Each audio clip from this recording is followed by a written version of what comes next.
Hallelujah. Well, I have to apologize for those of you coming in live right now. I forgot to hit the button. Well, we was in here singing the Shema. Boy, it got hot in here, didn't it? Woo-wee. Hallelujah. Having a good time already on this most holy Shabbat.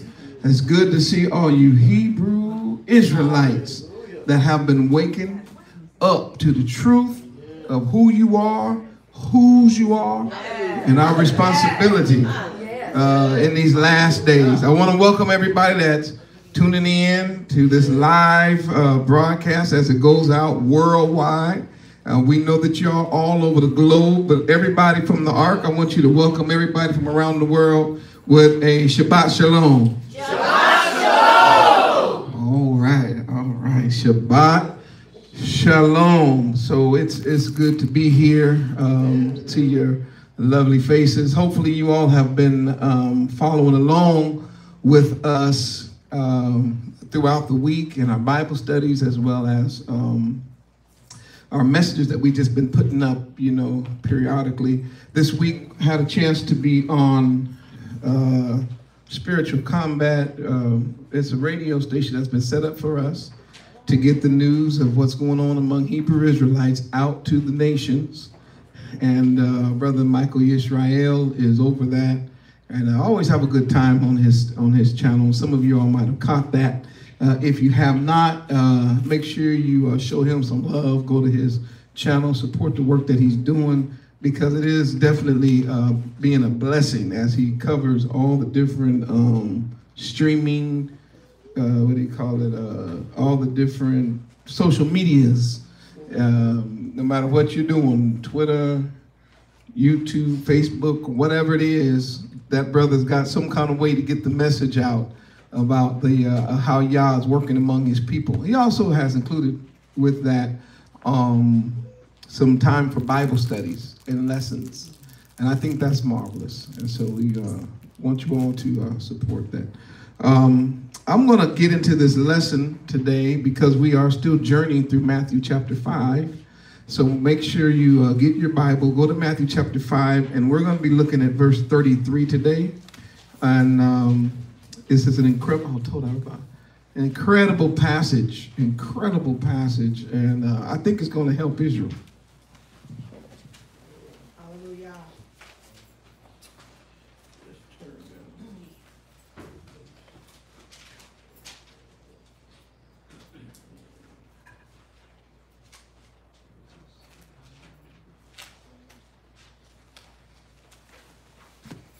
1, 2. All right, I think that's going to be a little better. All right. We don't want to, want everybody to be able to hear. Hallelujah. Hallelujah. All right. Whew. Man. I'm just, I'm happy we got emails from the Bay Area in the house. Hey. Yes. From Sacramento area, right? So happy to have y'all hanging out. And y'all don't even understand. Thank you for bringing them. Whoever brought them. Again, thank you so much, Rachel. Appreciate that. It's a privilege to be around those who have been awake for, 20, 30 years. I could just imagine the pain and suffering to have to go through knowing that you've been a Hebrew Israelite 30 years ago, before there was internet, before there was, any kind of social media, before there were movies about it, before, man, you trying to tell people, man, everybody up in the Christian church or Muslim, well, they didn't know what you was, and I know sometimes you must have thought you was going absolutely crazy, like, wait a minute, I know who I am. I just know who I am. But we now live in a time where this information is now just as available as anything else. It's one click away if you are on a computer. So, but really happy to have him in our presence, and just a good day. I want to share this. those of you who are following the work of the Ark and being benefited from it, don't forget to support the work. The Bible says that if you are receiving that which is spiritual and it's a gift and it's blessing you, then what is it literally to share your physical things? Because that which is spiritual is obviously worth more than that which is physical. So the idea is it's an exchange.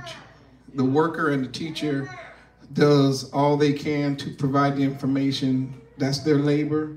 And their labor is makes them worthy of the hire.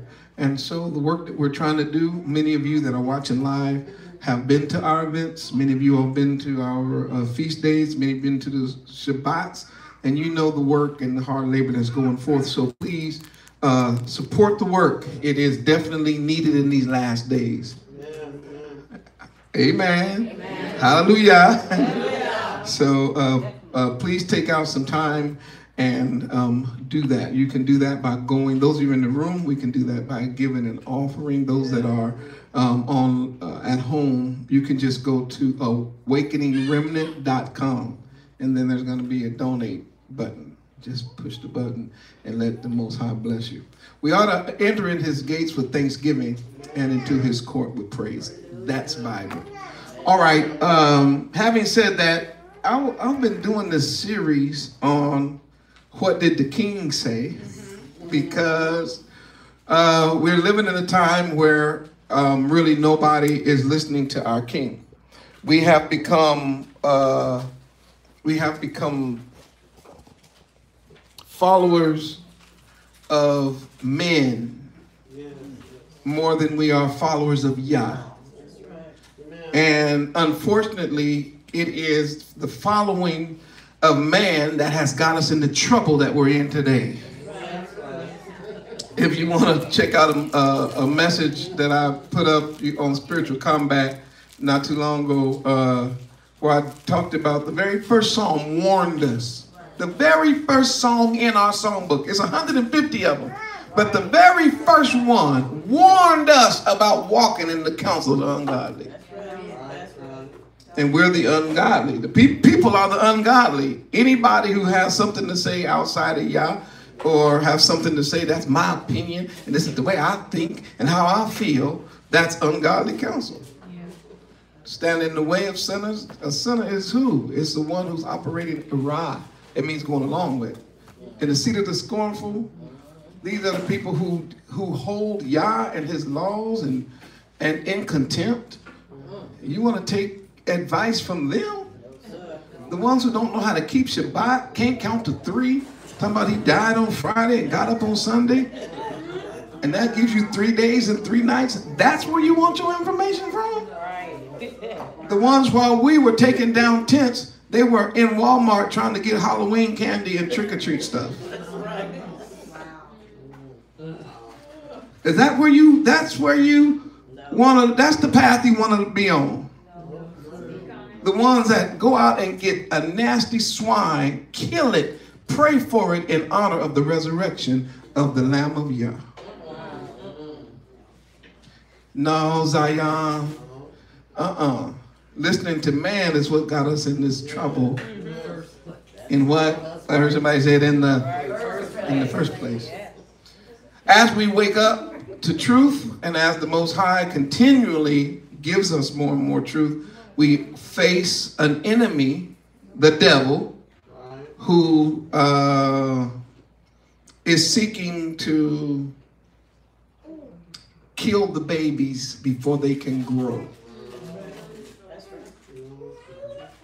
There's an enemy out there who is observing the rebirth of a nation and literally saying we've got to kill these children before they grow up to be adults. And unfortunately, it's coming. A lot of the attack that's coming against us in this last day is coming not from without. A lot of the attacks against us today is coming from within. Because everybody want to be Messiah. As a matter of fact, I've been on this soapbox for a minute. I'm going to stay here for a little while, just this morning. I feel like doing it. It's the Shabbat. That's where you get these I just found this out. That's why you have people who claim to be non-messianic. Because once they take out the Messiah, then they can put themselves in. See, as long as you have a king, then I can't be the king. But if we say there is no king, then I can put myself in the king's place. Now, guess what? You got to listen to me. I follow my past. I follow my moral. I follow my teacher. No. We follow a king. No man here has final say on nothing. This is an ever learning process, an ever growing process, an ongoing process. And anybody tell you they got it under their belt 100% and there's no room for correction, you need to run from that person as fast as you possibly can. What I've noticed is that everybody got something to say and no one, shalom.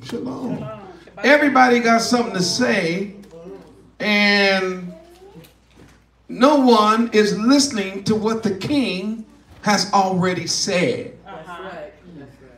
Yeah, look, it is nice coming in with the babies and stuff. Well, that's beautiful. Welcome. Welcome.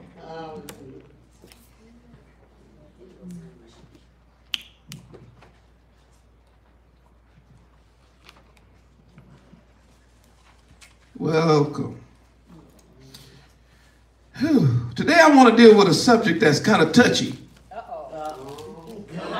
It's one of them subjects that Hebrews really don't like to talk about much. I want to talk about what the king said about lying. And the text is going to use the word swearing falsely. Swearing falsely, which is lying.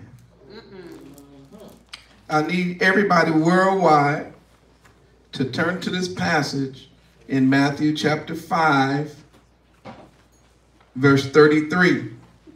I'm going to read it in English, and then I'm going to show you the Hebraic roots of this passage so that we can have an understanding of what our king is saying, and we can listen to what the Ruach is saying to the assembly. We got to get it right. Hallelujah. Hallelujah. This King Jimmy. Again, you have heard that it has been said by them of old time.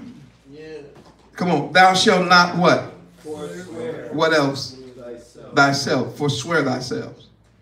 Underline that because you don't know what that means. It's okay. But I'm going to tell you. See, King James Version writes in language that we don't speak anymore. So it says, you've heard it was said, thou shalt not forswear thyself.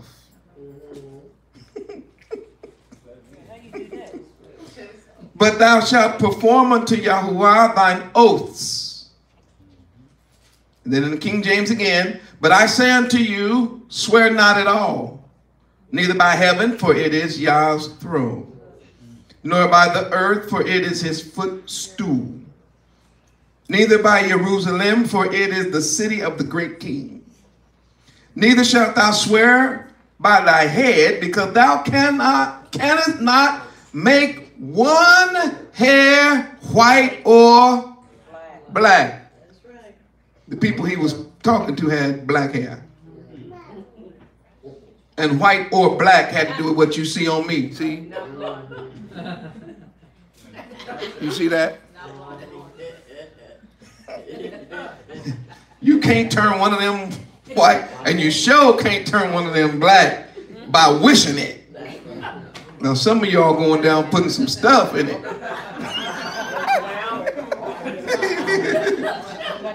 You know, you putting a little, you know, coloring it all up. No, baby, it don't matter. Might as well go on and let it. Because in our culture,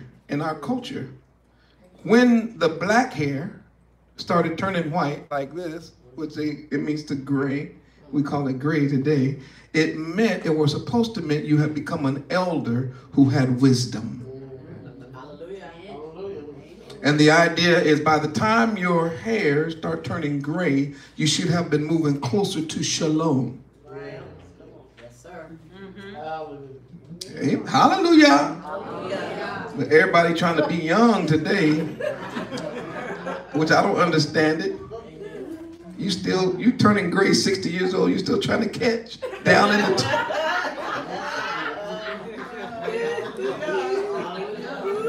Let me get in this. You can't turn one hair. You can't swear. And by willing it, you cannot turn one hair white or black. But let your, talk back, Communication. Be what? Yay. Yay. Uh-huh. Or what else? Nay. Nay. Let your communication be yea. Yea. Nay. Nay. Come on. For Whatsoever is what? is more than these. Come from? Evil. Come from the devil. The evil one. So King James Version of the Bible is a little, not because the text is misleading, the translation of the meaning of the text. Now, for those of you who are at home watching this online, because this camera is flipping my image, you need to pull up your computer or at least get your another way of studying with us. You can also open an interlinear Bible, or you can go to a Strong's dictionary, because again, I'm gonna be doing some diving, but we're not gonna dive too deep. We just gonna hang out at the edge, get our feet and ankles wet.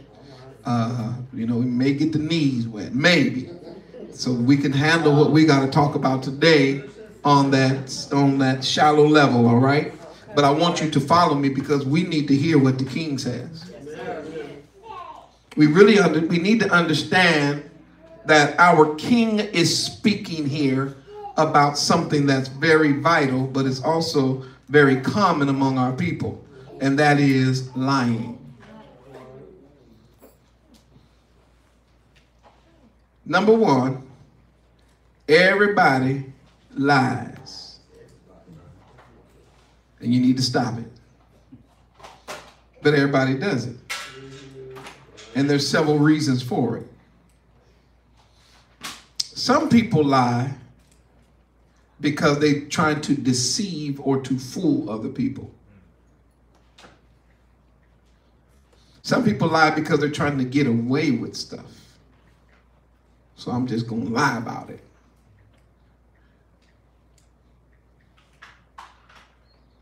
Some people lie because they're trying to encourage themselves to do better.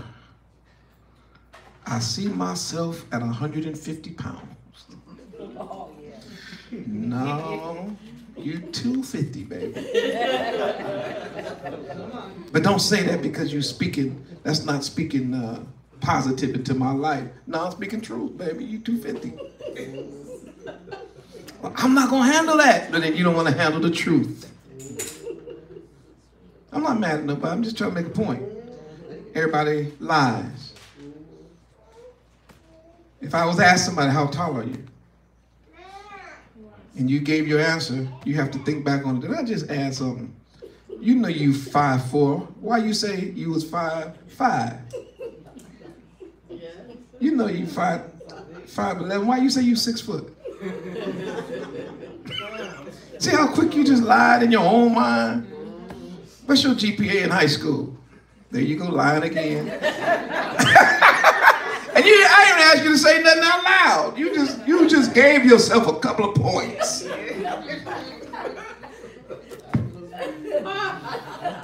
Lying. And while all those are lies, The emphasis that the king is stressing today is another kind of lie. And I believe it's the worst kind of lies. It's the lie of a vow. It's the lying of an oath. It's the lying that accompanies swearing to something.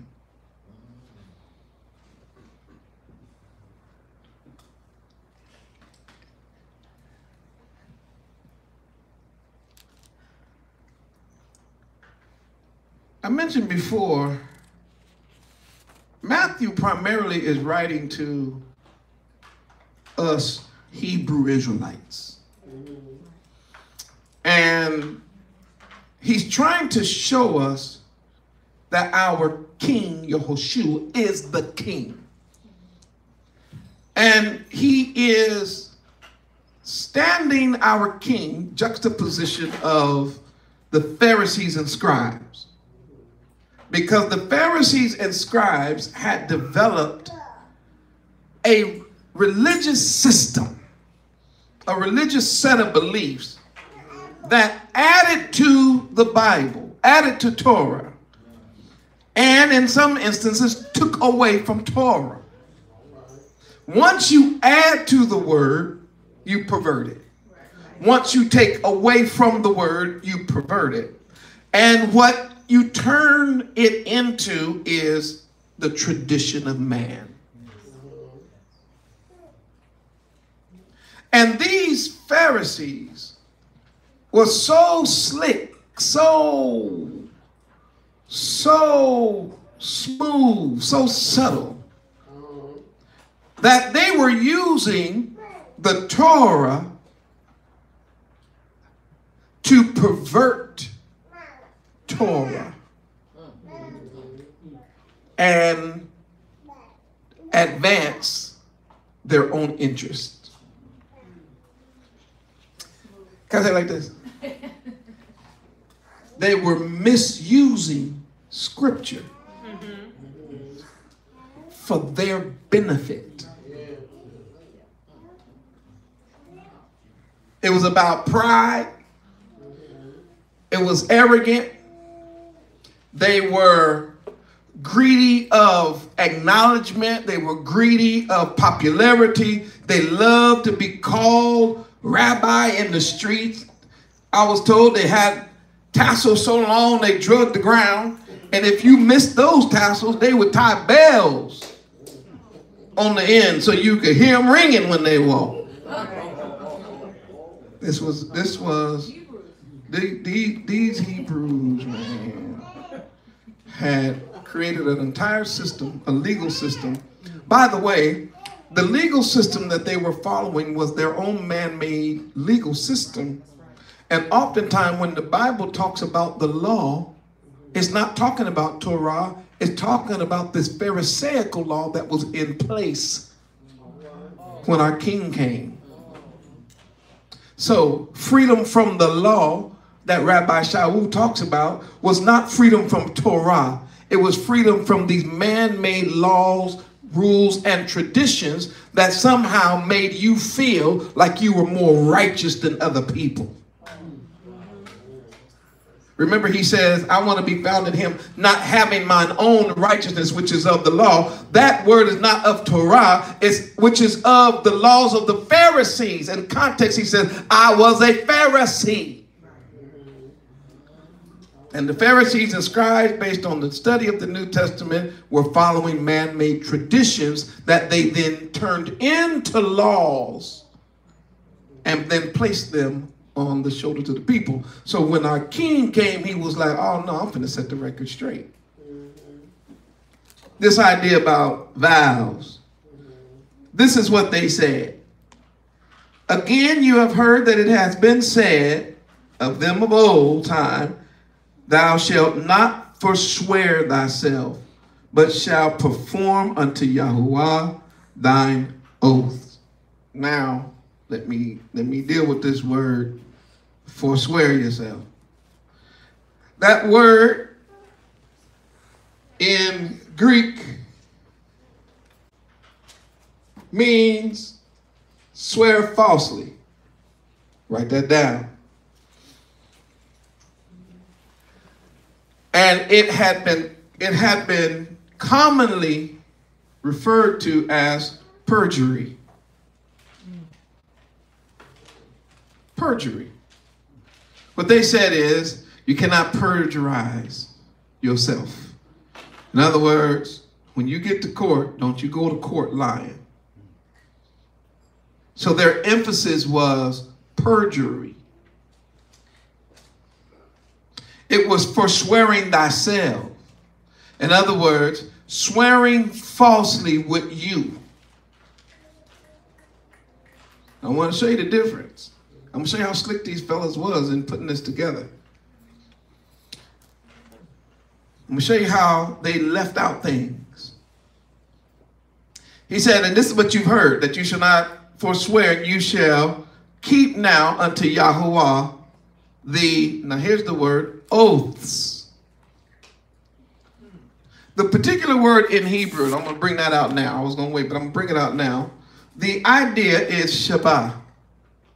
S-A-B-A in English. And of course, Shin, Bet, Hey.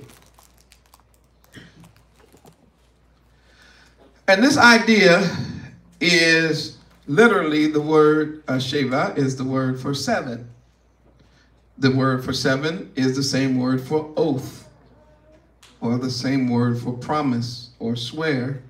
And it also is the root word for our word Shabbat. On the seventh day, we are to do what? Separate ourselves from the rest of the world and worldly activities and keep this day holy. To do what? To let the world know that we are in covenant with Yah. Am I correct about that? Yes. So this idea of Shabbat, when it comes to making an oath, it speaks of the sincerity of the oath. It is an oath that has with it an emphasis of 7 times over. So you know how people say, you know, I swear that I swear that I swear that I swear. I promise, I promise. You've heard people do stuff like that? So what they're doing is saying, I'm double promising. So the idea of to swear with an oath in Hebrew meant it wasn't a double promise or double, it was a 7 times oath. 7 times over. And while you're writing that down, I want you to also understand that this idea of an oath among our Hebrew people was always first between the Hebrew and Yah.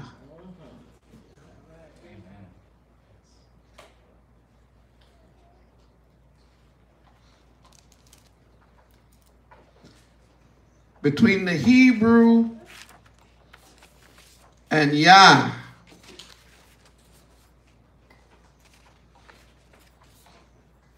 So that whenever a person took an oath then, according to the scriptures, it was first with Yah. Second, the oath was taken only for special occasions. This idea of swearing about everything was foreign to our people. Because when a person took an oath with Yah, the basis of the oath with Yah is to say that Yahuwah himself is standing by me as I testify to this particular thing. Can I tell you what an oath is doing? An oath is asking Yah to stand by you listen to what you say and then execute judgment based on whether you keep it or not.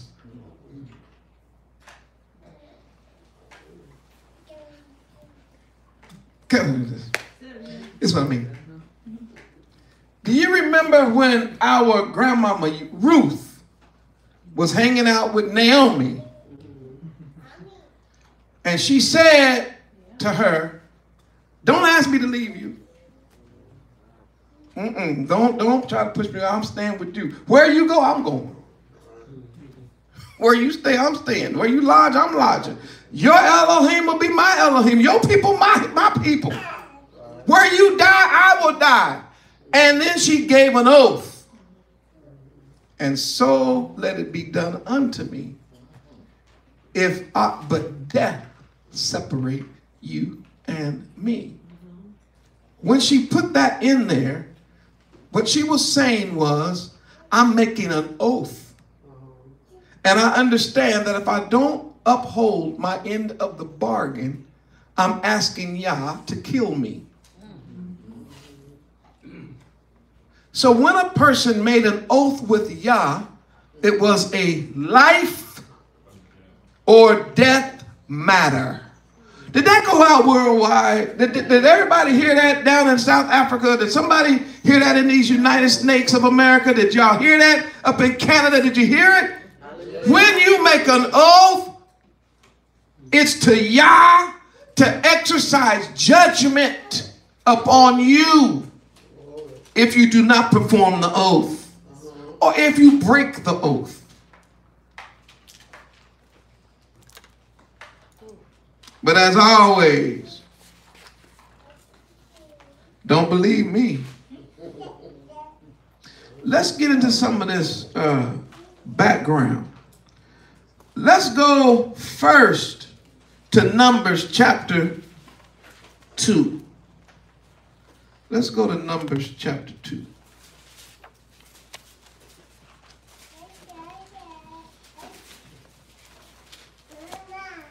That's in what they call the old book, but it ain't no old book and new book. It's all the same book.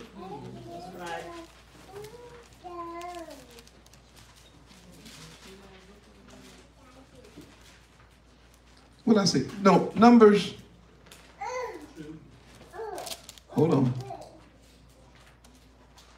No. Let's see. I want to start. Numbers 30. I don't know. I was looking at verse 2. Numbers 30. Number 30. Put that up there for me, y'all. Numbers 30. Let's go to Numbers 30. And we're going to listen to this passage. And Moshe spake unto the heads of the tribes concerning the children of Israel, saying, This is the thing which Yahuwah hath commanded. It was verse 2 I was looking at. Chapter 30, verse 2. Listen to it. Says, if a man vow a vow, where? There it is. So the vowing of the vow is to Yah. When you make a promise, when you vow a vow, when you make an oath, the oath is to Yah. Here's what he says. If a man vow a vow unto Yahweh and swear an oath to bind his soul with a bond, he shall, come on, not what? Break his word. Ain't that Bible? You don't break your word. He shall do according to all that proceeds out of his mouth. And if you continue to read this passage, he talks about what happens if a woman make a vow and it doesn't go along with her husband. And the husband looks at it and be like, nah, that ain't Torah. He can override the vow. But if she makes a vow and it is Torah and he go along with it, she's bound to that. It talks about a daughter doing that, making a vow, and how only the father, Hearing about the vow can override the vow if it's not in line with Torah. But making a vow was so serious that Yah connects to making vows consequences if you break them.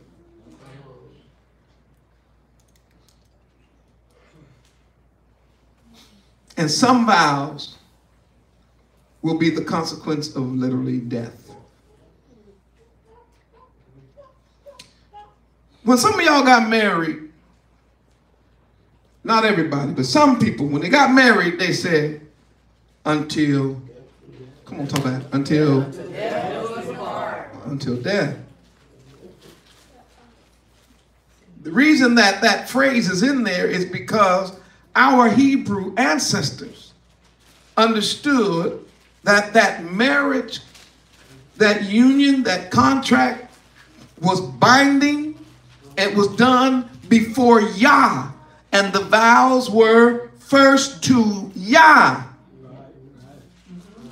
before they ever were to each other. Oaths were serious. You don't make an oath and then back down on it. That's right. And so here is where the emphasis of our king is. Our king is like, you don't just show up and make a vow knowing you ain't going to keep it. That's the text. You don't go into a vow knowing you're going to break it. In English, it said, forswear. Right? And everybody was like, what in the world is that? Yes.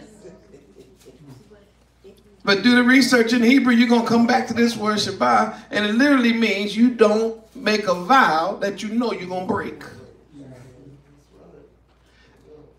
And don't overemphasize it by knowing you ain't going to keep it. Then you're going to say, I swear by heaven.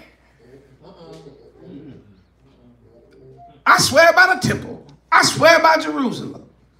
No, baby. The word says you swear to Yah. Because by swearing to Yah, you're asking Yah to be the witness and the executioner between you and whatever the oath is, if it's not carried out exactly the way you promised it. Now, are oaths bad? And I'm going to answer that quickly because I don't have time to go into all this. But oaths originally are not bad. Sometimes oaths are necessary. Sometimes a Shabbat is necessary.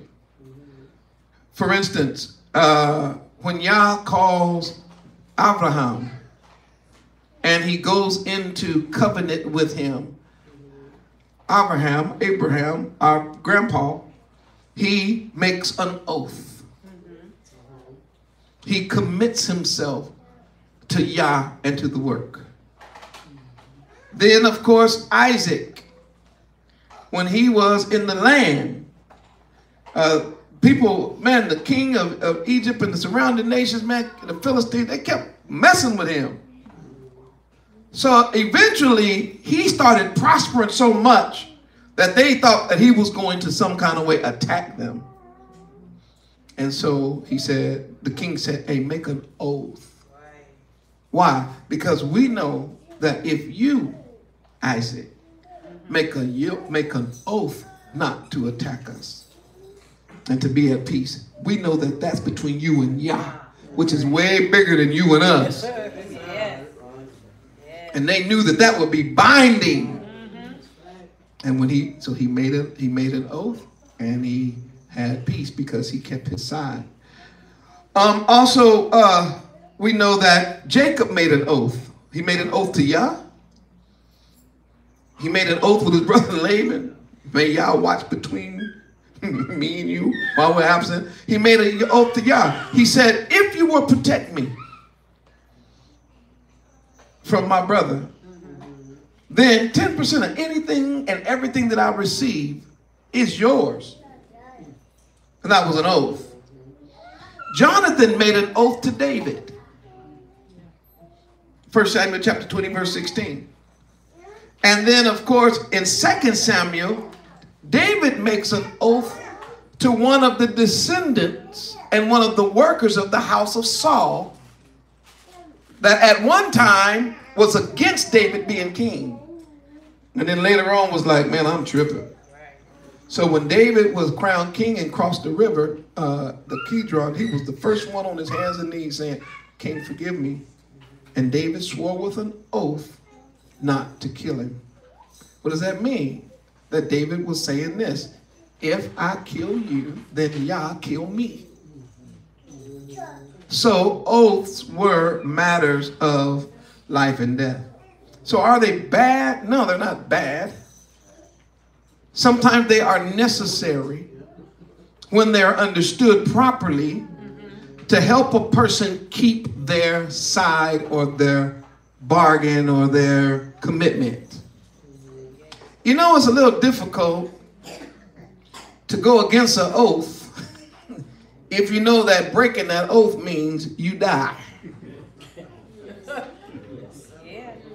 Am I right about it? You right. And watch this. You right. And it's not that you just die. You're asking Yah to kill you. Yah, come in the room. So Yah comes in the room. I'm about to make a promise, Yah, and I want you to hear it. And I want you to hold me accountable. And if I break my word, I want you to kill me. Which means my death is inevitable. My death is going to be actual. Why? Because no one can stop Yah from doing anything. Am I making any sense?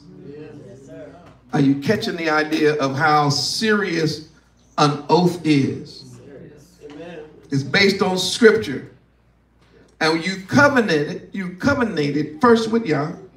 Then whatever it was that was important for the oath to be, if it was with a person or with a group or sometimes even with another nation, then you had a scriptural basis for making that oath. Then you would make the oath and then you would keep it.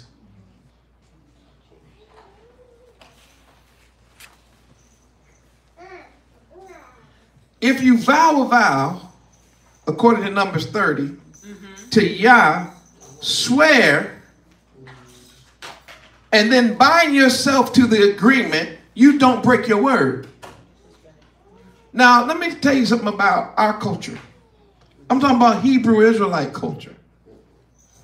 When my father, this is one generation above me, when my father was a child or young man, he told me, this, he didn't use the word Hebrew Israelite.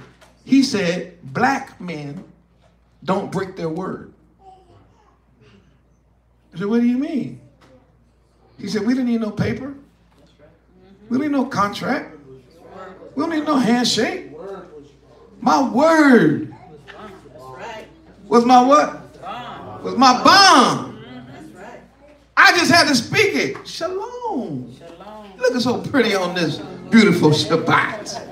Smile. Glad y'all could make it. Glad y'all could make it. This is what he said. He said that if Deacon Lewis said he was coming over at 6 in the morning to help get the corn out the field, you could set your watch. That's right. No contract. Watch this. No handshake. No, just my, come on, talk about it. It's my word. It's my word. I said I was coming, I'm coming. Watch this. He told me growing up, now this is what he experienced as a child. Of course, you know, this was post-slavery, by the way. But we still carry this as a culture among our people. He said people would buy stuff with their word. I said, what? Yeah, he said, like, let's say, for instance, you was trading with somebody and you didn't have no money in your pocket. You would say, you know what? You said that tractor's for sale? I said, yes. How much is it? Say so and so and so and so. And say, you know what? I'm buying this tractor from you. And he said, all right, well, here are the keys. And you drive off. I said, man, listen, I'm going to have the money for you Friday. They wouldn't say, well, I'm going to keep the tractor till you get back. They said, man, here are the keys. Go and check it out. Make sure everything is good with the tractor. Why? Because that guy knew if it was a black man he was talking to, Right. Come on. he would almost rather die than break his word. Why? It was our culture. But we didn't know that that culture came from the Bible. Because back in the Bible days, our oaths meant life or death. We wouldn't say we were going to do something knowing we wasn't going to do it back in the day. I talked to another old man who told me this. He said, I remember the first time a person asked me to shake on it. I got offended. I said, just to shake hands? He said, yeah. I was like, this is the Shabbat. But he was like, who the hell you think I am, a liar? He got offended because someone wanted from him more than his word. Wow. Talking about shake. He said, man, I looked at that dude like, I don't know if I want to work with you. That's our culture. I know that is totally foreign to what you all have seen because they rewrote your culture. It's the European who mastered the contracts. Okay. Say it again. You right. Do you know that it's against the law for us to have what's called fine print? That's some kind of Just see what I said? It's okay. For the Hebrew, fine. What is that? Fine print. That means print written so little you can't see it. To the Hebrew, everything had to be large print, bold print. Fonts got to be up around 20 something. 4 pages a word. 4 words a page. You know what I'm saying? No, it's got to be out front. Why? Because this is an oath. We don't want no little sneaky sleight of hand stuff going on. Because as we go into this, we're willing to put our life on this.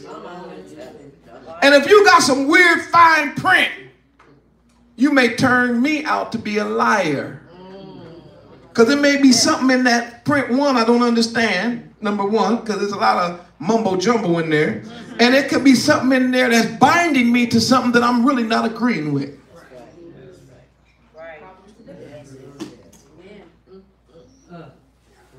I never shall forget, and this is a sidebar, because I'm going to get back to this oath thing in a moment.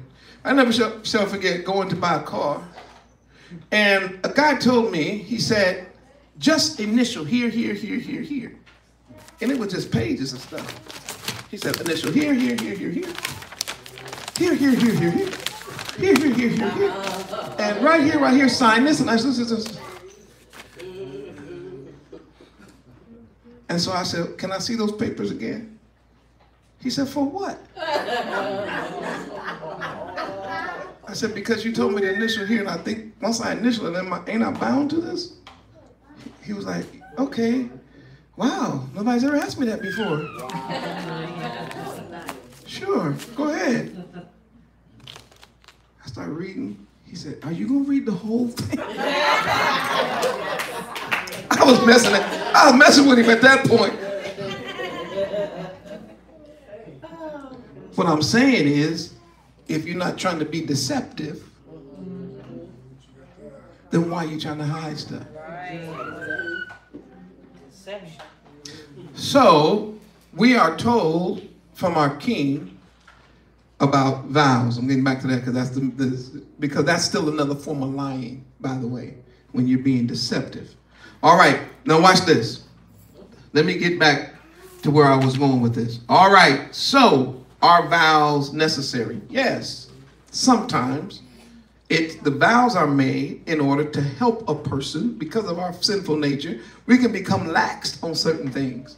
We can have a good intention, but then as time goes by, we become lax. So what happens when you have a vow is that it keeps you on your toes, it keeps you on the edge, it keeps you aware of the fact that there's something that needs to be done because you have now spoken a word on it and have asked the Most High to stand by you as you have made this particular promise, or what we're going to use is a vow.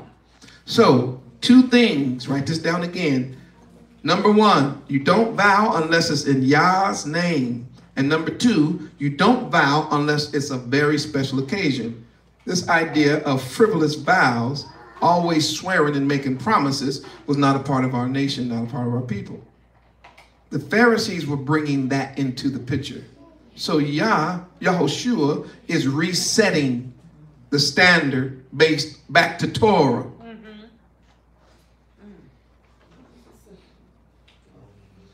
Because even in our history, we got folk making vows that they didn't have no business making.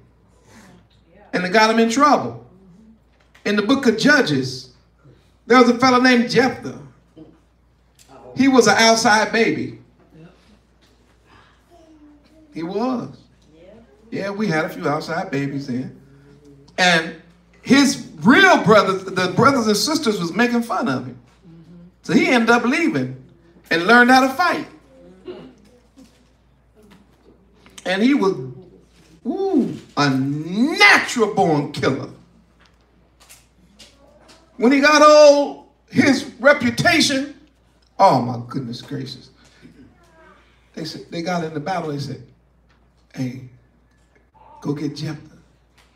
He's like, man, I ain't going to get Jephthah. Shoot, he liable to kill me. You remember how we used to tease him all the time when he was a little kid?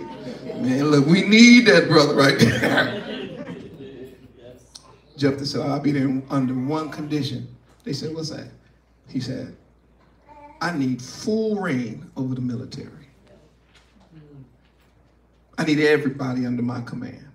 They got to do exactly what I say. Which meant all the people that was talking about him, right, now had to come under his command.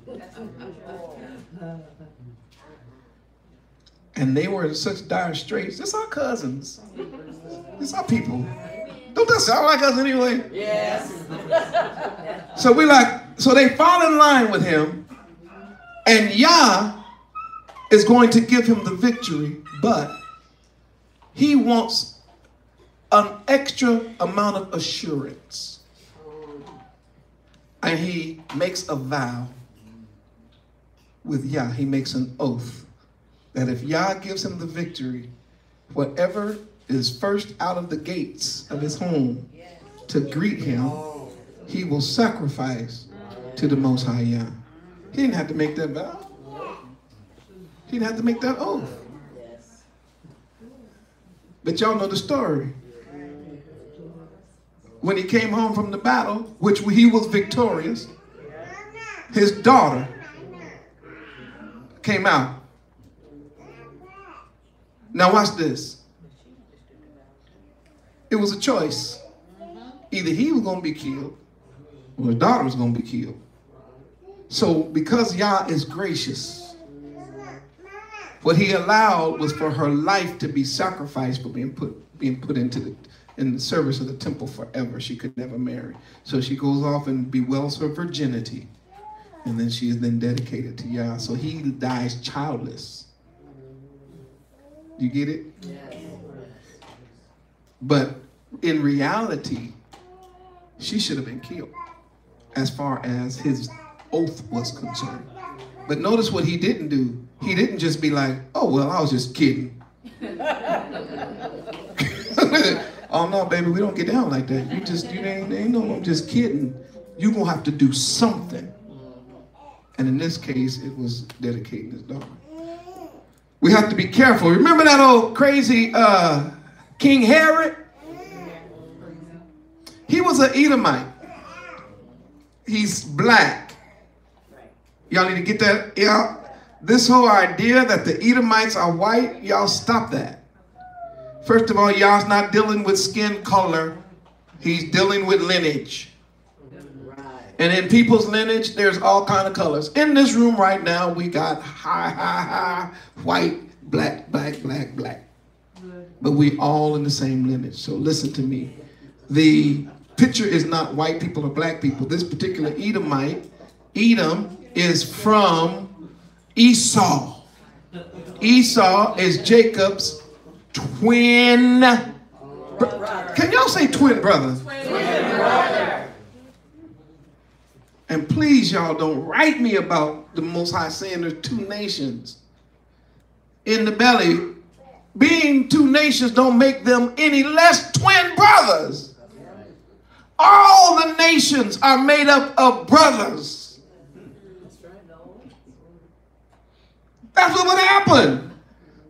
You get a patriarch, he have children, and if his name was Jebu, then you had the Jebusites. If his brother was Amalek, you had the Amalekites. You get the point? He might have a cousin named Midian. That's the Midianites. Does that make one white and one black and one Chinese? Because they're now nations. See how stupid that is? We have to stop that, Zion, because it's making us look stupid in the world.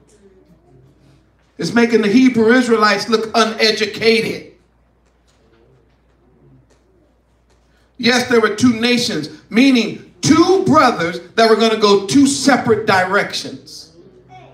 And they would both become nations. So the descendants of Esau, they have nations. Their descendants are written in the Bible. They became dukes of this and captains of that and lords of that and kings of this. And the 12 tribes of Israel, which are the sons of Israel, also went out and formed a nation. Or Yah formed them into a nation. So stop that. Please. Stop making us look bad. But this descendant, believe it or not, from Abraham and Isaac, right? Abraham is his grandpa, great grandpa, and Isaac is his daddy. So yeah, Abraham is his grandpa. Isaac is his father. So this descendant, this particular line, by a system of events, ended up on the throne. Not by Yah's doing. Yah allowed it. Rome did it. And he was there one day, his wife, he had started liking his brother's wife. So he took her.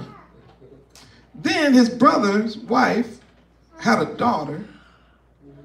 And at one of his birthday parties, she was dancing a seductive dance in front of her uncle. Ain't that nasty?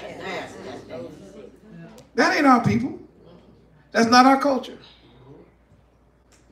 And John the Baptist, the baptizer, he called the king out on it. Said, hey man, it ain't right for you to have your brother's wife. But then she got mad and she was like, I'm gonna kill him some kind of way. And she used her daughter to dance in front of this nasty king, who then told her, you can ask me for whatever you want, up to half of this kingdom.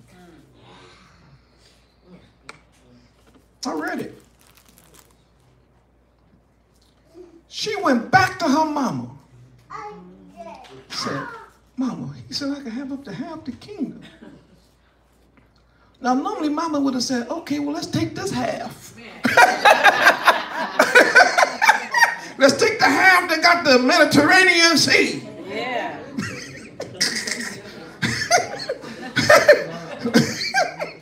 She said, tell him you can John the Baptist head on a platter. She went back to the king and said, I want John's head. And he said, it shocked him. Watch this, said, but nevertheless, for the oath's sake and for those around him, making oaths was serious business among our people.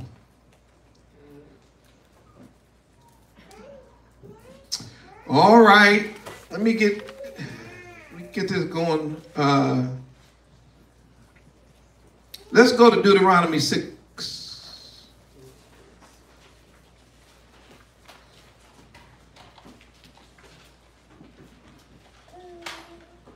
Deuteronomy 6. And I appreciate y'all hanging in here this long. We're going to try to move toward a conclusion now. But I just wanted to lay this down before we go back and hear the king. I want to put these verses in your mind.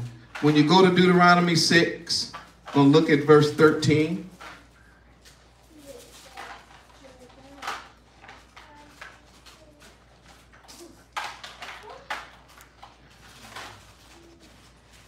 What does it say?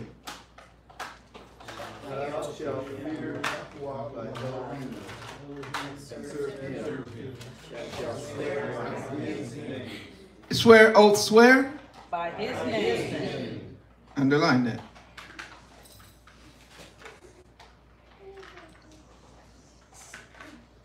He said, you fear Yah and you swear by his name. The idea is you swear by him because his name is his character and his reputation.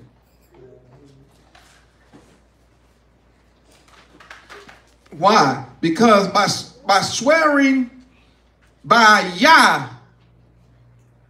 it ought to make you keep your promise.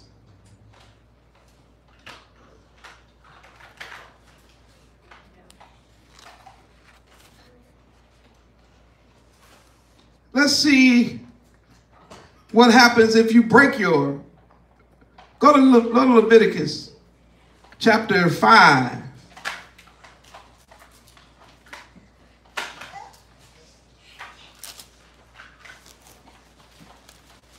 Leviticus chapter 5.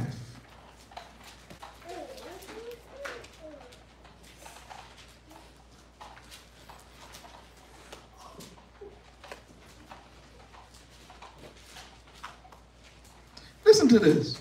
If a soul sin and hear the voice of swearing and is a witness whether he hath seen or know of it, if he do not utter it, he shall bear his iniquity.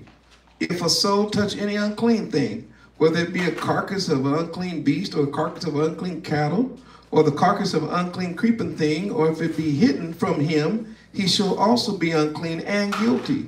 Or if he touch the uncleanness of a man, whatsoever uncleanness it be, that a man shall be defiled with all and shall be hid from him, when he knoweth of it, he shall be guilty.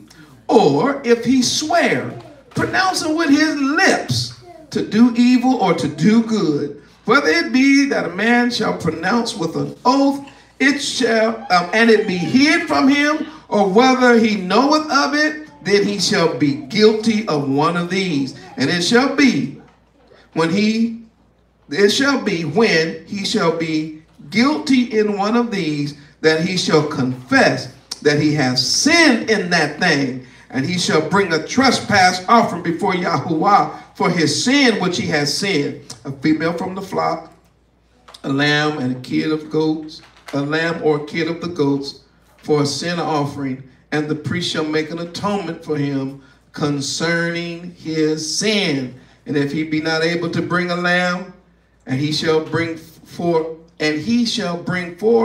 his trespass which he hath committed, 2 turtle doves, 2 young pigeons unto Yahuwah for a sin offering, and the other for a burnt offering, and it goes on and on.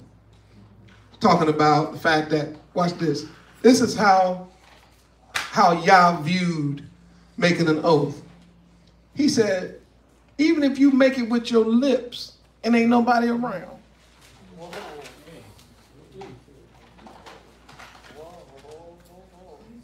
You know, some people, for instance, I'm going to give you one. I know people who follow the ark, and they say, you know what, I'm going to support the ark. You know, I'm really going to do that. I'm making a point to support the ark, right? But ain't nobody heard you. So the fact that you haven't supported the ark is like, Well, I just got away with that one. No, baby. It was between you and Yah, though.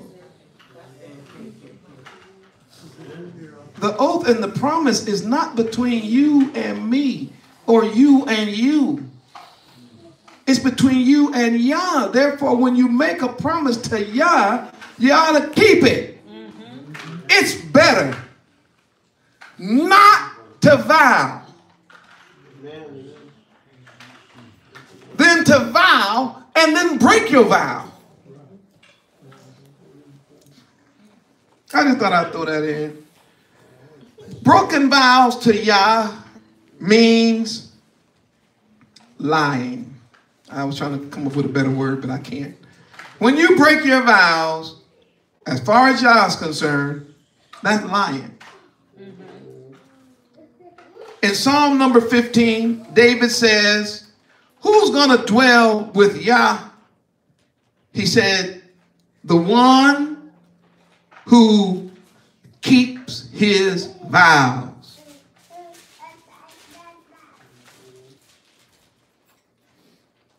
That's in Psalm number 15.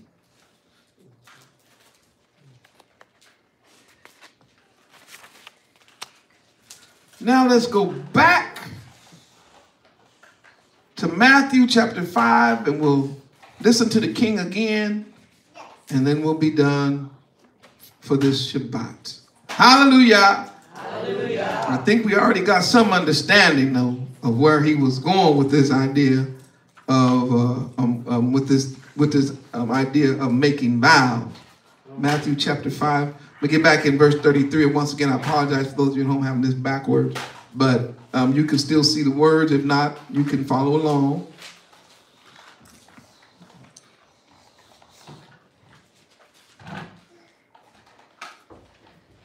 All right.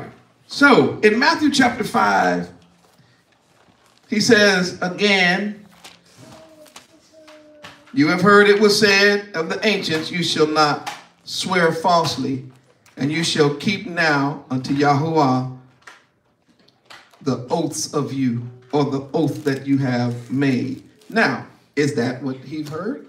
Yes. So what's the problem with that? The problem is the word they were using had to do with just perjury. But the word Yah is using is the word oaths. The meaning is more than you don't just perjurize yourself. The meaning goes deeper. Because let me tell you what these Pharisees was doing and scribes. What they were doing was this. They were telling people,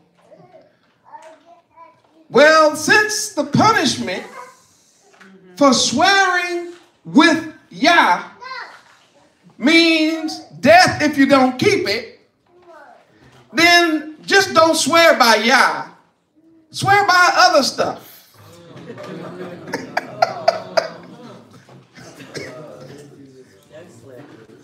Yeah, you can swear by things less than Yah and then you'll be good. Like what? Well, according to the text, he says, they were saying you can swear by heaven. But then Yeshua was like, but swearing by heaven, you know what I said? That's Yah's throne. So you still swearing by Yah. So they were teaching you can swear by the earth. He said, that's Yah's footstool. Then some people would say, well, we're not going to swear to Yah. Remember the word is oath. We're not going to make our oath or our Shabbat with Yah. How about we just make it with Jerusalem? He's like, that's my city.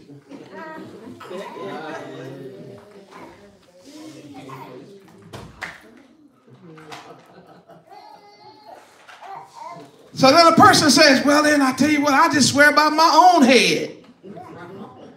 Man, you ain't even got power to turn one hair black or white. So how about this? Since you want to swear in a way that you can break it,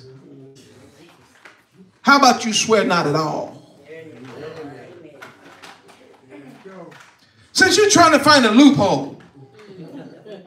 I had a grown man, I'm talking about something, a grown man told me I had my fingers crossed.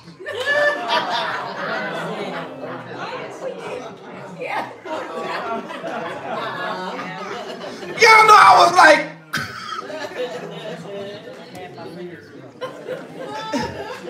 Israelite, what are you, 3 years old?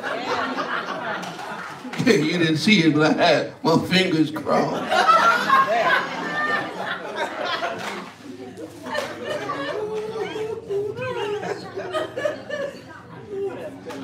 That ain't new among Hebrews, Zion. That's what I'm trying to show you. Yah is putting this thing back in its proper place. All oaths is between you and him. And he said if you're going to do it with the idea of breaking it, then don't do it in the first place. As a matter of fact, he said, let your yes be yea and your no be no. Because anytime you start trying to add to that, it's from the devil. Okay, let me show y'all what Hebrews been doing lately. Unbiblical, unrighteous, and should stop it. I swear by everything I own. You talking about that stuff you got from Walmart? From Target? What are you talking? Oh, that, what are you? Watch this. I swear on my mama's grave. On her grave. What does that mean? She already dead, right? How you hurting your mama on your mama's grave? What is the consequence of breaking that?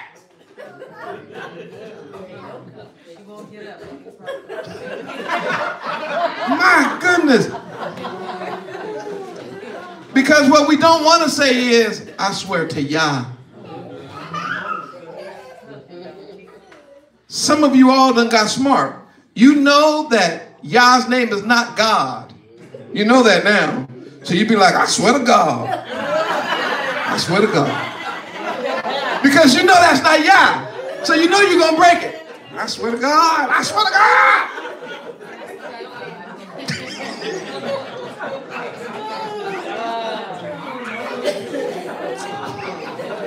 You Hebrews think y'all slick. You ain't slick. The king done looked at it. He done tried it with an eye squint. He done read you. He knows you. He knows how you act. He knows how you're always trying to get out of something.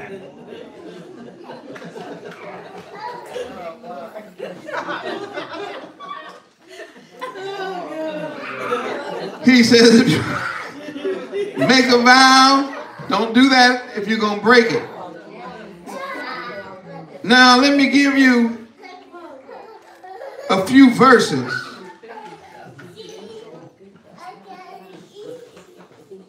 You don't have to turn to these, but I'll put them online and it'll be up.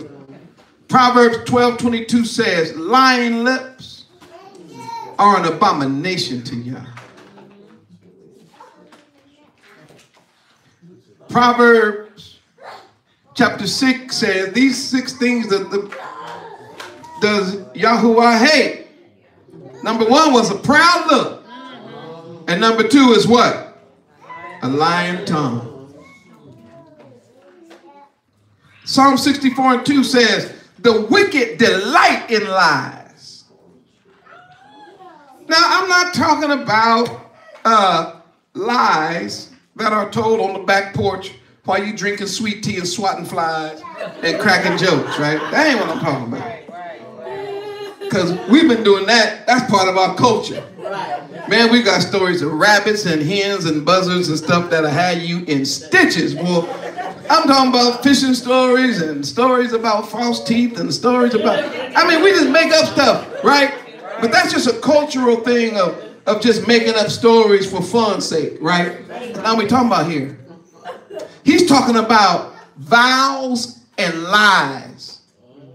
When he says, I hate lies, he's talking about you making a vow to something. For instance, when he says, you shall not take the name of Yahuwah in vain. In other words, don't say you with him and then lie.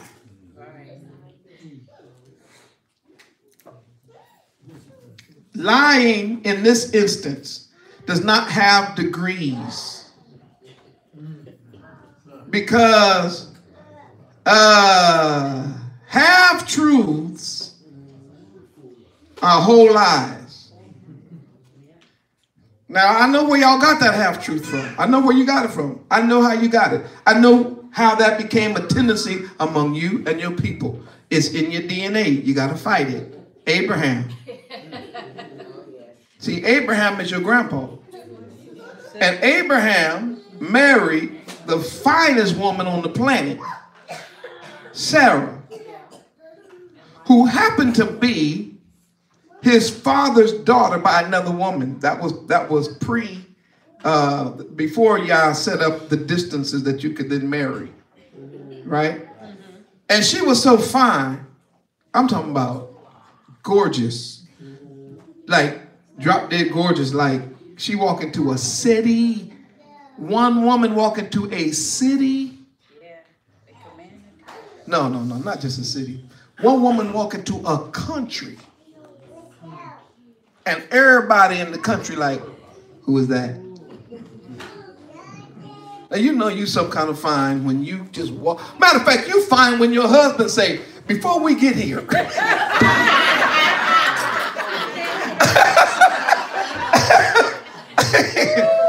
Yeah, before, listen, baby, listen. I'm trying to tell you something. I know these Egyptians, boy, I know. Woo, because you fine to me. So when we get here, say you my sister, because if you don't, they gonna kill me and take you. You know what happened, the story is, he got called on it.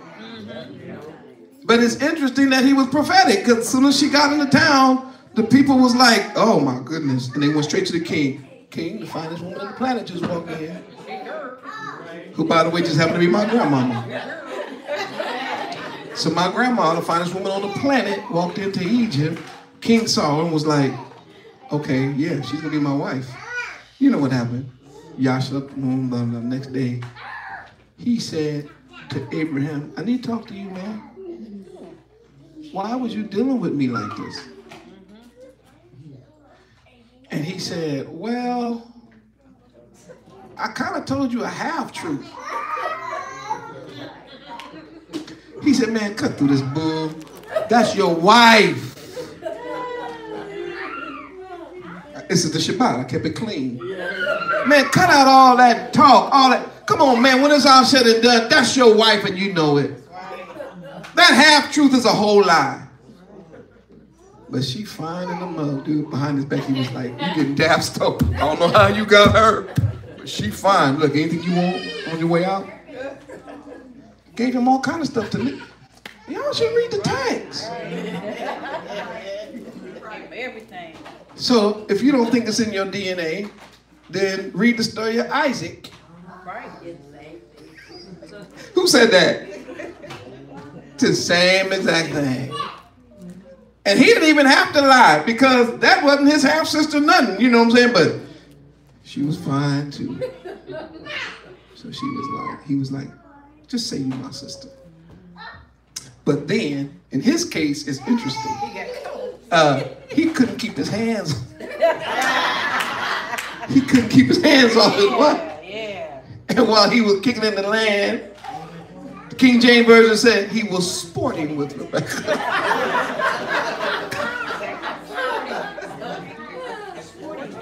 King said, that ain't his sister. I know that much. That ain't his sister. That is not. So that's how that kind of stuff got into our system, because that DNA stuff is passed down. So now we live in like half truths We live in like lies. And we got to stop that. That's why we needed our king to come, to stop us from telling these little half lies and living in lies and living to be a lie or letting your life be a lie. This is a long message, but I got to share this. I remember when the Most High woke me up to who I was. I was a pastor of a Christian church and involved in all kind of ungodliness and wickedness. I never shall forget. I made a statement. I said, the Most High, I was living out here in a trailer. And it was weird because I was traveling all over the world. And then when I would leave like auditoriums and huge churches and all that with thousands of people, I'd be preaching or whatever. I would come way out here in the country by myself and I lived in a trailer. I was just sleeping in the trailer by myself, quiet, no electricity, just out here in a trailer. And I call that my whale's belly, that everybody should have some time that they spend inside of Jonah's whale's belly. Because it's only there that you can go to the depths and the deepness that's necessary for you to come to grips with your own sinfulness. And so it was during that time that I decided, I said, you know what? I'm not lying no more about nothing. I just want to tell the truth. I don't care how much it hurts, how much it hurts me, or how much it hurts my reputation. I cannot lie about nothing else that I know is truthful. Even if it's about myself, I'm not lying, I'm going to tell the truth, right? I remember the first reaction I used to get from people was, why did you say that? And I would say, it's true. I don't want to hear that. I'm like, it's the truth, though. And I started realizing something. People really don't want truth. I thought that was really strange. So like a year or two went by and I had just, it was a process. I'm not going to lie about anything. So a person say, how you feeling today? If I don't really feel good, I'm going to say, I'm doing all right, but I don't really feel good. I'm not going to say, I feel perfect. I feel fine. No, that's a lie. I'm just going to stop lying about everything. If a person comes to me and say, how do I look? Ooh. That's kind of a hard one. I'll be like, you so sweet, you lovely, you kind, precious. Do you like my this or that? You know what I'm saying? So I found myself in weird positions all the time because of the fact of having to make this promise about not lying. Now watch this. The Most High then showed me, this was before I became conscious. Right after that, the Most High started showing me things about this whole conscious walk. And how being a Hebrew, or at that time I was just starting to look at it, how there was no room for like falsehood. Right. And I got up in front of the congregation because I was pastoring a Christian church at the time, and I pretty much confessed some sins, some things, and directions I was going, and da-da-da-da. Because I couldn't live under the lies no more. I had to be free. And one of the women, I'm not going to call her name, but everybody know her. She was like one of my #1 supporters. Her and I had been together for, she came out of my father's church, and then she moved further and she started going to our church. And when people came to our church, they saw me, they looked in the row, on the second row, whatever, they saw her. She became almost like the second face of our congregation. And I never shall forget, after I had did the confession and told everybody, look, I can't do this no more. The Most High dealing with me about some stuff. I just need some time, blah, blah, blah, blah. I remember everybody started leaving the church. Just leaving the church, leaving the church, leaving the church, leaving the church. And she stayed. She was there. She was like one of the last people to leave. And she said, back then we were close. She would call me, by my first name. She said, you want to go out to eat? And I said, for sure. So we went out to eat. And she said, you know I love you, right? I said, yeah, I love you too. She said, I need to know why you're doing what you're doing. And I said, I can't walk in lies no more. I'm not feeling it. House, family, friends, this ministry, all the stuff that's going on. I cannot continue this, whatever this is, I made a vow, I got to walk in truth. You know what she said? She said, but I needed that. What? I said, but you needed what? She said, I needed the lies. She said, I need the image. I need the image of the perfect pastor and perfect pastor's wife and perfect family and perfect church. I need that image. And you're choosing not to give me that image. And I said, you know how much I love you, right? I ain't living in a lie no more. And everywhere I see lies, I got to get rid of them. I can't do that anymore. And she sat there in front of me and she cried. She said, I have to go. I can't stay with you any longer because I have to have that image for myself. And so she went to a church where the pastor was perfect, I guess, and his wife was perfect, and the members was perfect, and she lived happily ever after, I guess. That's not what I heard. I heard all kind of tragedy have struck in that relationship, but that's not my point. I want you to know how much people are influenced by other people's lives. That's why they get so tore up when they hear rumors about certain people, because you want to believe a lie over truth. You know what the truth is? Everybody got sin. The Messiah was trying to show you that a long time ago. All have sinned and come short of the glory of the Most High Yah.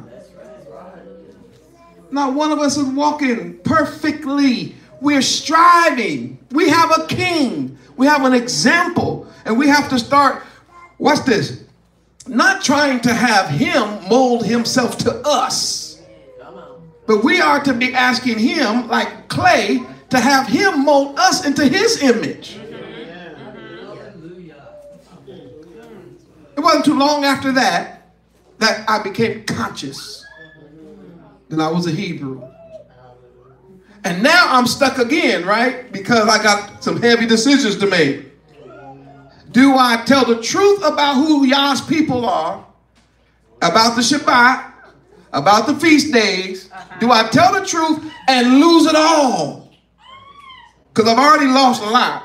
Do I lose it all, or do I tell the truth, right? Or do I tell the lie and keep it all? Now, I'll be honest with y'all. That decision didn't take me that long. Because I sold out to Yah before I had a church. When he called me, I didn't know the road he was going to take me on, but I didn't get into this for the people, the position, the power, the money, or nothing. I didn't get into this at all for none of that. I was going a totally different direction when Yah called me and told me to speak. And my thing was like, and I don't know why I'm confessing this, but my resistance to the call was several things. One, fear of public speaking. People say, no way, not you. People who know me know. People who know me know I don't speak in public. How do you do what you do? A miracle. Every time I get behind a camera, a lectern, a microphone, a miracle takes place. I never shall forget when I was going through court. Because that was another thing. They knew they was going to get us because they knew I had a commitment that I wasn't going to lie. So they kept pushing to see if I was going to lie. They thought I was going to, this was in the Bay Area at the church I was pastoring up there. The group that came against us, because I have been talking to them about that. One thing you got in me is, I'm a liar.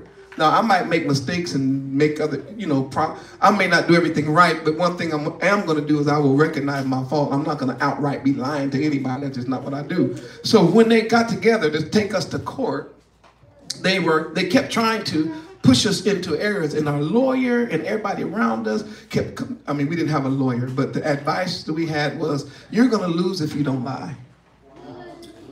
You have to tell the truth. You have to lie about something or you're going to lose, because they ain't got no problem lying. I never forget, I had to come to grips with something. I said, I would rather lose the church, the facility, the land, because it was on the cliff overlooking the ocean. And I had all kind of ideas of what we could do with the property and all that kind of stuff. I'd rather lose it all than have to stand before Yah and say, I lied to keep it. And guess what? We lost it. But guess what? They got to face Yah in the judgment, not me. Not on that. Because I said, no, man, it's not worth it. When it's all said and done, anything more than that comes from the devil. Yea, yea, nay, nay. All right. I told you 6 things he hates. He don't like hypocrites. They are liars. He told the people in John that they were of their father, the devil, who was a liar from the beginning. Why? Because Pharisees and scribes, because they had twisted the script, have become liars. And I'm trying to get to this one passage before I let y'all go where, oh, I know where it is. Matthew. Where did I put that verse down? Hold on.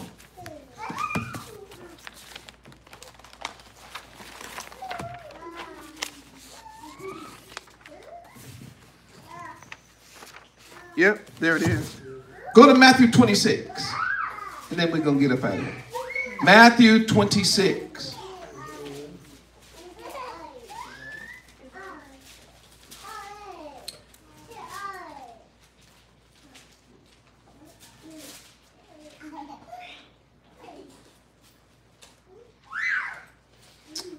Let's see. And verse 60.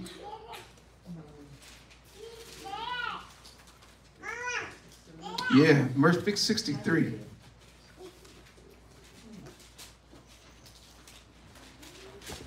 Oh, that's a cold passage. I wish I had time to deal with this whole thing. But our king is on trial. That's what I want you to see.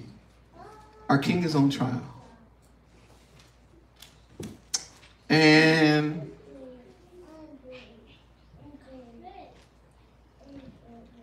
they were lying on him. Let's look at verse 59. You Hebrews. As we read your history, our culture, our history.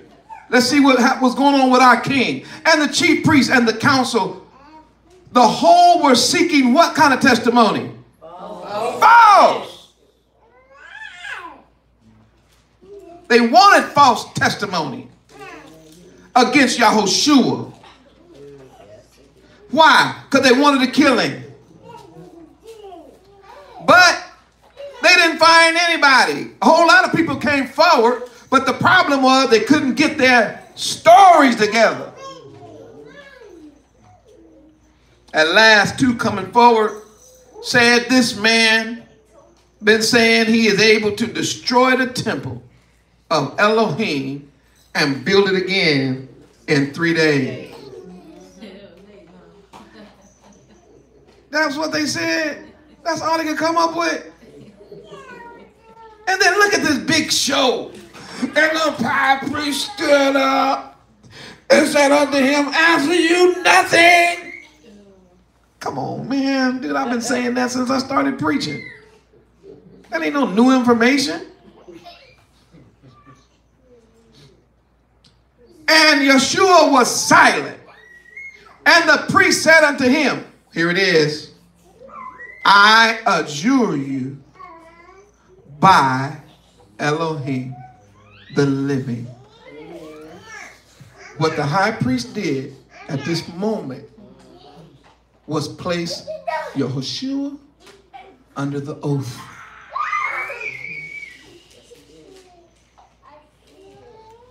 And then he asked him the question again, that you tell us if you are the Hamashiach, the son of Elohim. And he said unto him, you have said it. In other words, your action and your doings have fulfilled prophecy concerning me. But I love this part. I love this part because he's my king, right? He ain't never no punk. Ever. Ever, never. You think he would just stop there? No, he said, but I say unto you, from now on, you'll see the Son of Man sitting at the right hand of power and coming upon the clouds of the Shamaim. You're going to put me under oath. I might as well just say it. You're going to bow.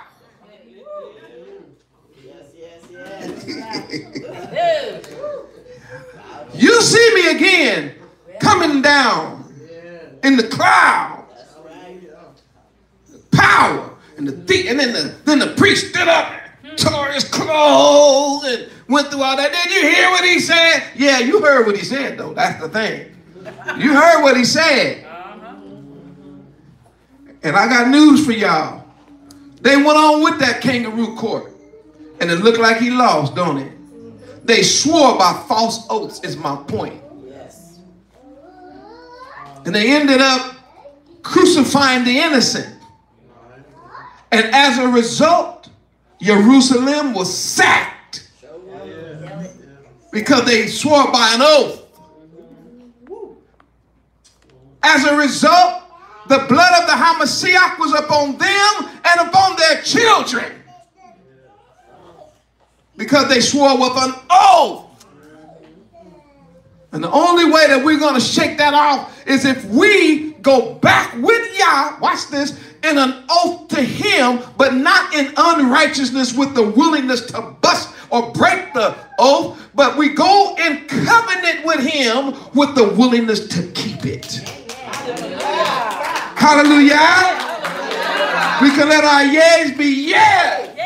Are you with him? Yeah. You a Hebrew? Yeah. You study Torah? Yes.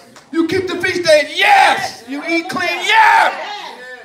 Oh, let your nose be no. You eat pork? Hell no.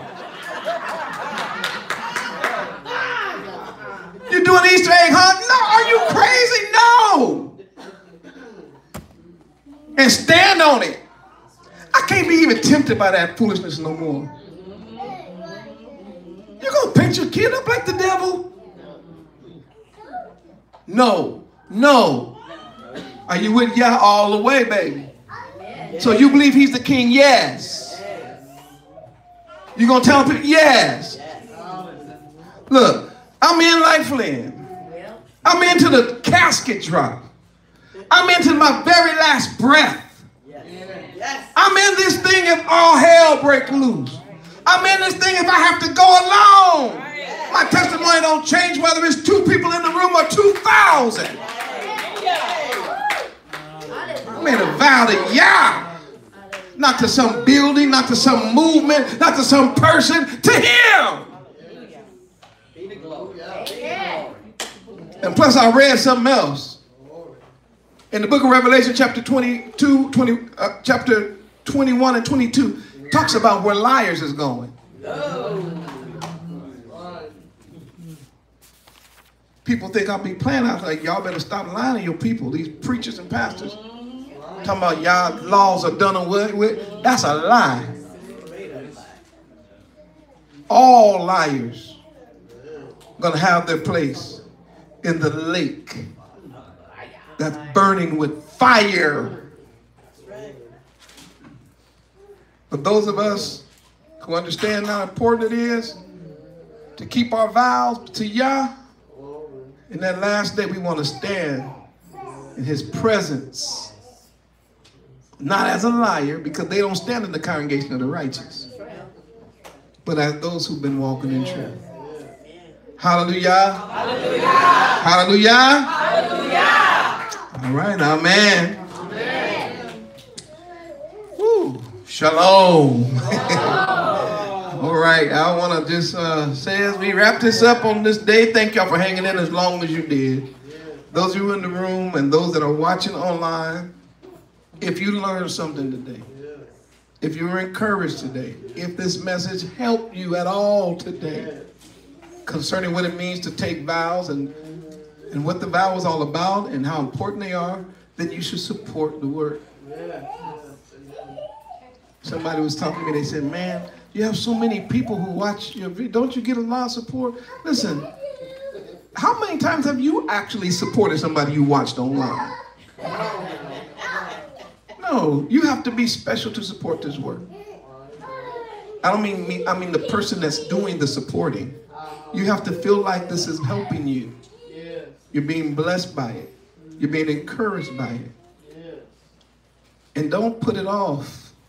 Do it today. The need that we have to continue to do the work is an ongoing need. It's every day.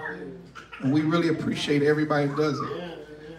I mean, sometimes I was telling somebody this, I said, last time I was up teaching, we had 280 people in the room at the same time. And only 9 people gave an offering of thank you. I said 280 people online, 9 people after the message said, I want to be a blessing to the ark.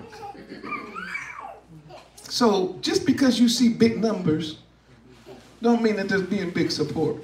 Your support for the work of the ark, no matter how big or how small, is what's enabling us to keep doing what we do. Just understand that. It makes a difference and not one person is being overlooked. And my prayer is that may Yah return to you not only what you sow into this work or what you give, but that he returns it to you also through the messages that keep coming forward. Hallelujah. Yeah, so it'll be both, not only physical, but also spiritual. Let's pray. Abba Yah, help us to keep our vows. Help us to understand how important that is to you. Help us to realize that we are to be walking now in truth. Because you said you're the way, the truth, and the life. No one comes unto Abba Yah but by you. So as we continue to listen to what you say and not what the world is saying, I pray that as we do that, we find ourselves walking in more truth. The world needs to see light. The world needs to experience the salt. Let us do that in these last days. Hallelujah. Amen. All right, brothers, going to come around with the basket of support. Those of you who are watching online, you can go to www.awakeningremnant.com and you can support that way. I also want to put this out there. Don't forget, we're going to Trinidad and Tobago December the 2nd. Contact Yoel. This week I'll be having that information on the website. It may be up there already, but I'm not sure. If you would like to go, it's for a week from the 2nd to the 10th. We're going to be on the island. You can come for as much time as you can or however. We'll be getting more information about that. Thank those of you who are doing that. I appreciate it that I'm going to come out, meet us there. We're glad to see you if you come. We want to be doers of the word, not hearers only. All right.